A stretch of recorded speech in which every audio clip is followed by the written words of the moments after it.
नमस्कार दोस्तों, मैं डॉक्टर स्वप्निल सागर जैन निरामय होम्योपैथी के अपने इस YouTube चैनल पर आप सभी का बहुत बहुत स्वागत करता हूं।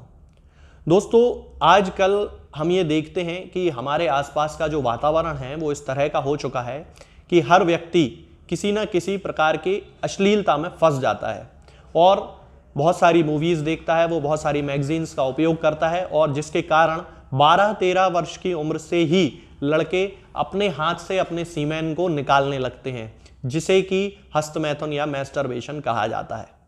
अब इस मैस्टरबेशन की हैबिट के कारण धीरे धीरे उनका शरीर जो है वो पूरी तरह से नष्ट होने लगता है और शादी की उम्र यानी कि 25-26 वर्ष की उम्र तक आते आते उनका जो जीवन है वो पूरी तरह से खराब हो जाता है। उनका सेक्सुअल ऑर्गन पूरी तरह से रिलैक्स हो जाता है, यानी कि उसमें ढीलापन आ जाता है और फिर वो कोई भी सेक्सुअल काम करने में समर्थ नहीं हो पाते हैं। तो आज इस वीडियो में मैं आपको बताऊंगा कि हम किस तरह से हस्तमैथुन की या हाथ से सीमेन निकालने की जो आदत होती है उसको हम पूरी तरह से खत्म कर सकते हैं।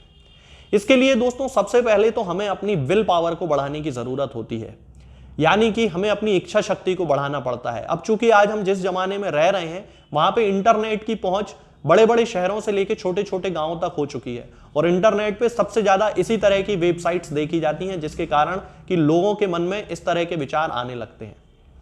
मैं ये नहीं कहूंगा कि मैस्टरबेशन करना पूरी तरह से गलत है। यदि कोई व्यक्ति महीने में 1 या 2 बार अपने हाथ से सीमेन निकाल भी देता है तो मेडिकली उसे ऐसा नहीं कहा जा सकता कि वो गलत है। लेकिन दोस्तों, जैसा कि मैं हमेशा अपने हर वीडियो में कहता हूं कि हर चीज की अति करना बहुत ज्यादा गंभीर समस्या के और हमें ले जाता है। तो दोस्तों, आज भी मैं आपसे यही कहूंगा कि जो लोग बहुत ज्यादा हस्तमैथुन करते हैं, बहुत ज्यादा मैस्टरबेशन करते हैं, महीने में 20 दिन 25 दिन, दिन में 2-2 बार 3-3 बार, उन लोगों को ही अपने वैवाहिक जीवन में तरह तरह की समस्याओं का सामना करना पड़ता है। तो मैं सबसे पहले तो आपको ये सलाह दूंगा कि आप लोग इस तरह की इंटरनेट पे जो अवेलेबल वेबसाइट्स हैं उनको ना देखें, मूवीज को इस तरह की ना देखें और इस तरह की किताबों को ना पढ़ें जिससे कि आपके दिमाग में सेक्सुअल थॉट्स ज्यादा आने लगें।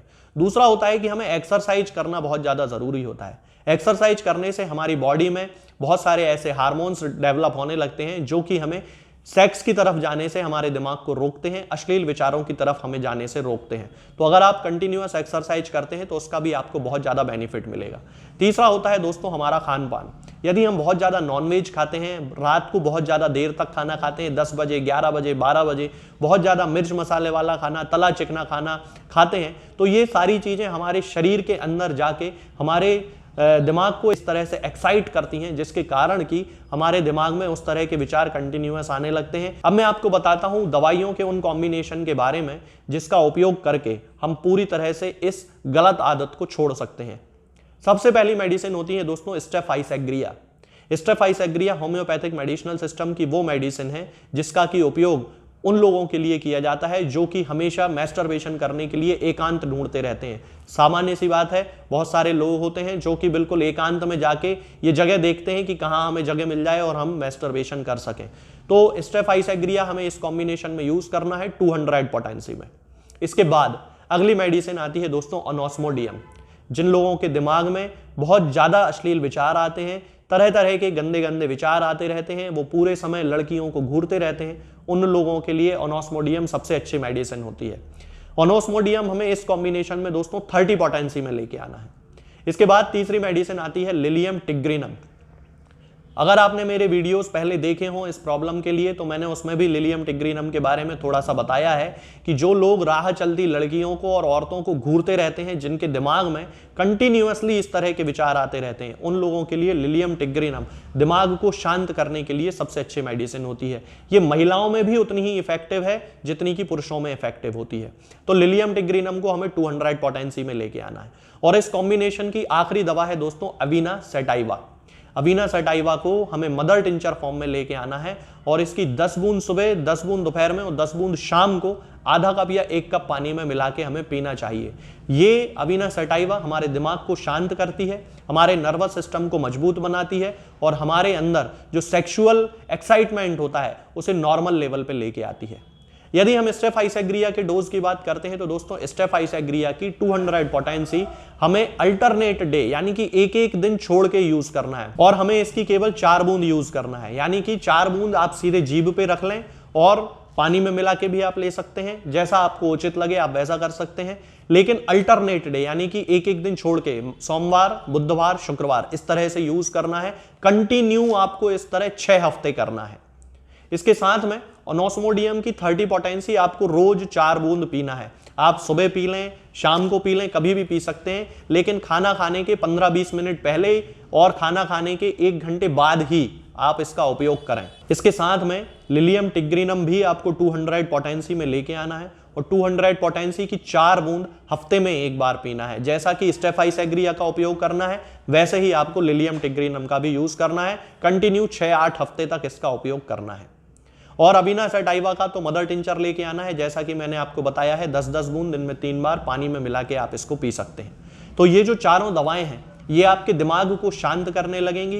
धीरे धीरे आपका जो दिमाग है उन चीज़ों से हटने लगेगा। मैस्टरबेशन की पूरी जो हैबिट है आपकी वो पूरी तरह से खत्म हो जाएगी। आज के इस वीडियो में दोस्तों फिलहाल इतना ही।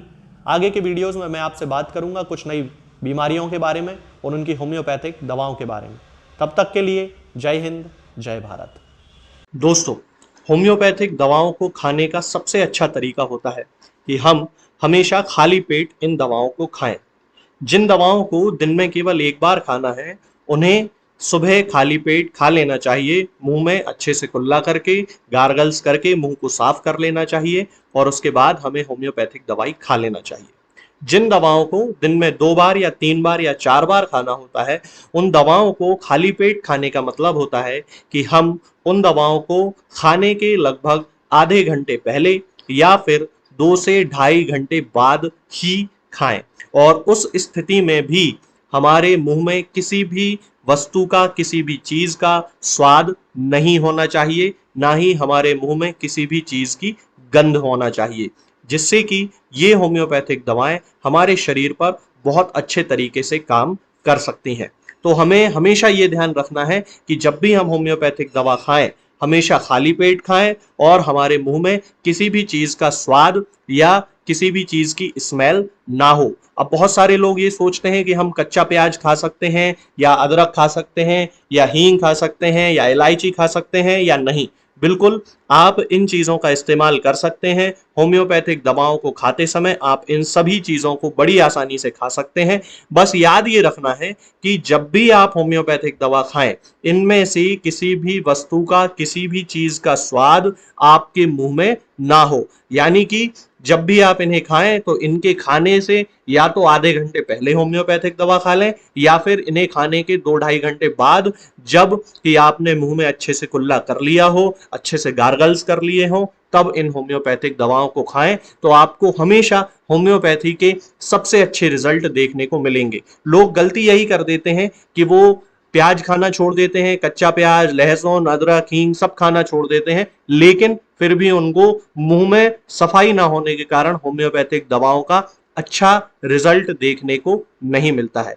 ये होम्योपैथिक दवाएं आपको किसी भी ऑनलाइन फार्मेसी पर या आपके घर के नजदीक किसी भी होम्योपैथिक मेडिकल स्टोर पर बड़ी ही आसानी से उपलब्ध हो जाएंगी। ये दवाएं हर होम्योपैथिक फार्मेसी पे उपलब्ध होती हैं, हर ऑनलाइन फार्मेसी पर उपलब्ध होती हैं, इसलिए आप वहां से इन दवाओं को प्राप्त कर सकते हैं। निरामय होम्योपैथी क्लिनिक से ना ही किसी मरीज को कोई दवा बेची जाती है और ना ही कोई दवा भेजी जाती है। इसलिए अपने नजदीकी होम्योपैथिक मेडिकल स्टोर या ऑनलाइन फार्मेसी से ही इन दवाओं को प्राप्त करें।